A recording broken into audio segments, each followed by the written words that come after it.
Jumpa lagi dengan saya teman-teman. Saat ini saya membicarakan topik yaitu Central Tendency atau pemusatan data dan variasi.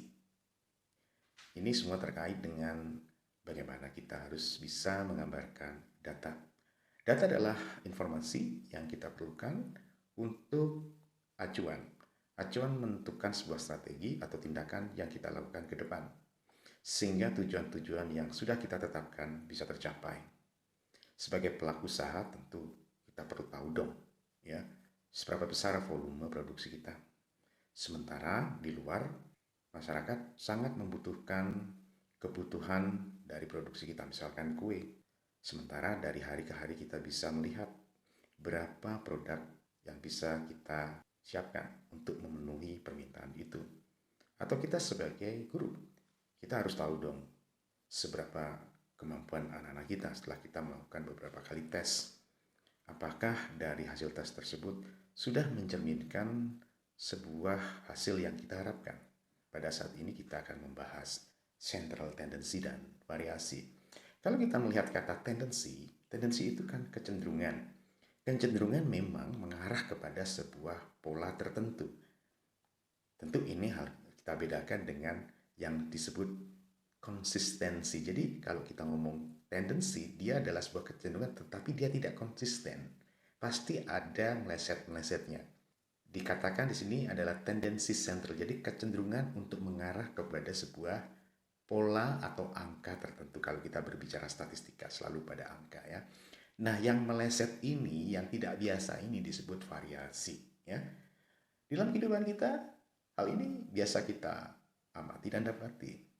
Misalkan ya, secara umum ukuran velg mobil itu 15 pada umumnya, tetapi ya ada juga kita temukan ya variasi velg itu ada yang ukuran 16, ada yang 17, tetapi pada umumnya itu ukuran velg ya khususnya mobil Livina itu ya ukuran velgnya 15. Nah, yang tidak biasa inilah disebut variasi.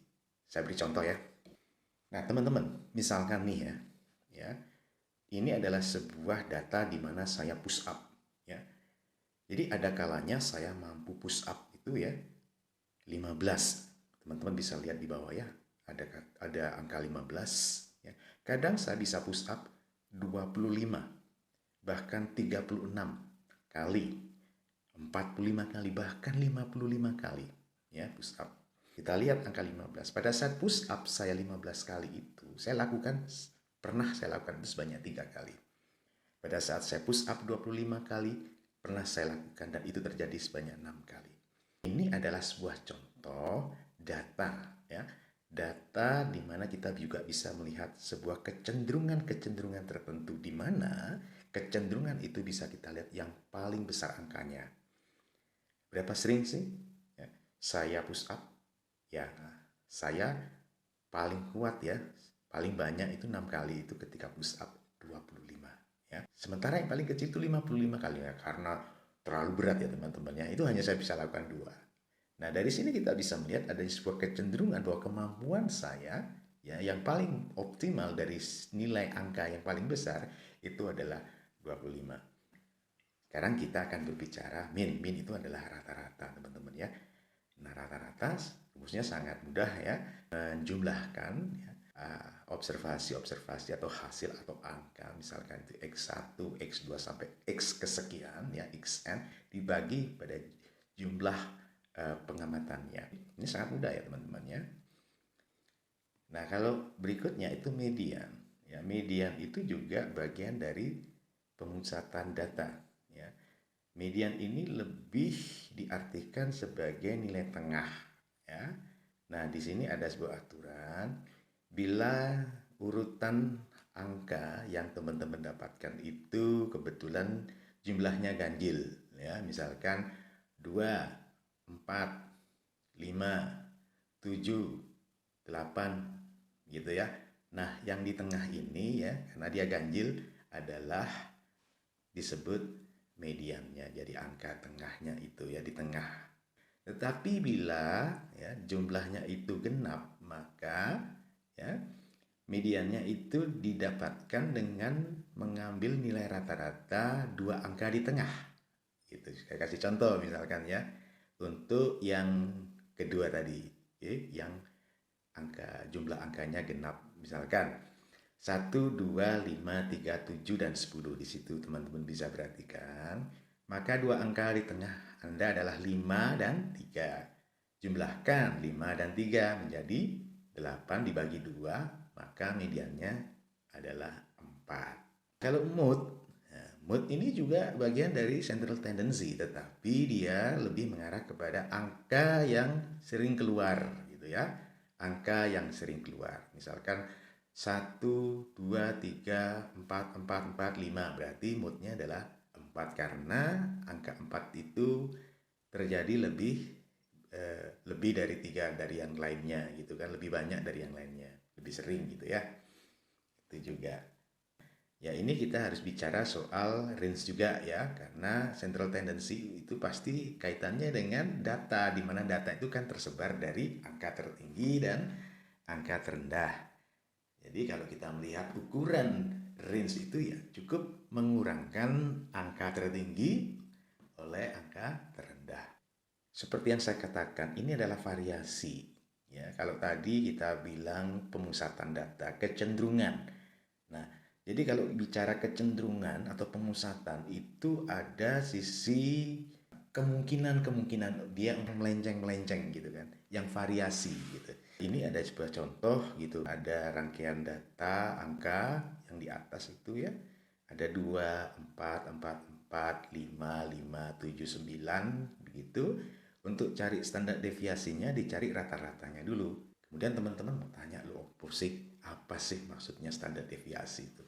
Teman-teman, saya berikan contoh sederhana bagaimana kita bisa menilai kemampuan seseorang menendang yang baik dari pemain sepak bola, pemain A, pemain B, pemain C.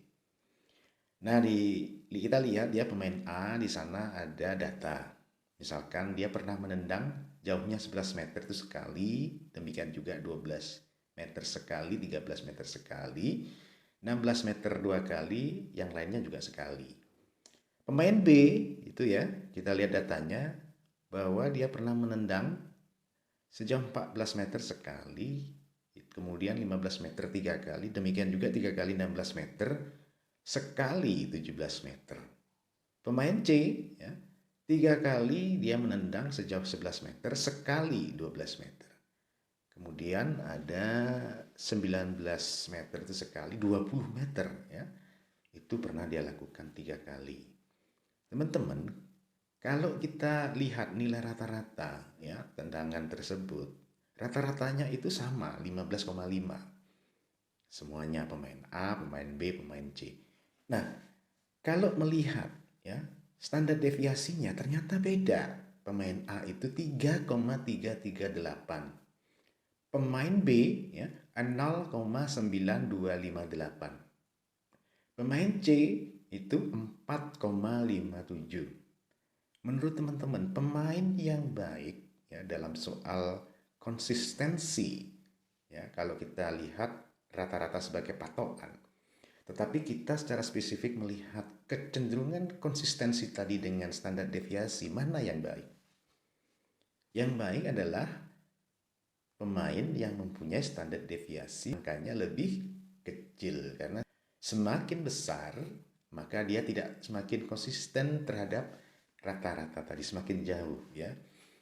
Nah, yang paling kecil di sini adalah pemain B, jadi 0,9258. Yang paling besar angka standar deviasinya adalah pemain C, yaitu 4,57.